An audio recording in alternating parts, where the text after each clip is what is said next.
একদিন হুট কইরাই যেন বড় হয়ে গেলাম। যে গামছা দিয়ে চুল বানাতাম সেটা ছিঁড়ে গেল, আর আমার মাথায় গজালো লম্বা লম্বা চুল।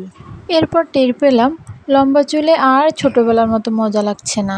কাপড়ের পুতুলের একটি শাড়ি হারালে যে আমি কান্না করে বাড়ি মাথায় তুলতাম, সে আমার ওই সুন্দর সুন্দর ড্রেসগুলো যখন আম্মু কাউকে দিয়ে দিত, কিন্তু আমার একটুখানিও দুঃখ লাগতো না। তারপর মাসের পর মাস চলে গেল, আম্মু আর পুতুলের জন্য জামা সেলাই করে না। তারপর হাতে টাকা দিয়ে বলে যা খুশি কিনে নিও। যে আমি কাউকে ছাড়া বাহিরে বেরোতাম না ছেলে ধরার ভয়ে, সে আমি একে একে যেন পুরো শহরটা যেন কিভাবে চিনে গেলাম।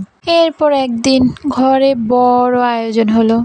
সেদিন সবাই আমার পুতুলকে না সাজিয়ে আমাকে সাজালো। ধুলো দিয়ে ভাত আর ইটের টুকরোর গোস্তের বদলে টেবিলে নানান রকমের আয়োজন করা হলো।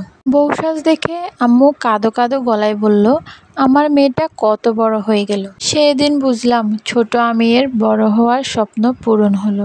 মনে হলো চিৎকার দিয়ে বলি, বড় হয়ে ঠকে গেলাম। বিশ্বাস করো, এই বড়বেলা আমার ভালো লাগে না। আসলে এই ক্যাপশনটা সকল মেয়েদের সাথে যেন মিলে যায়, যা আমার চোখের সামনে বারবার ঘুরছিল, তাই আপনাদের সাথে শেয়ার করলাম।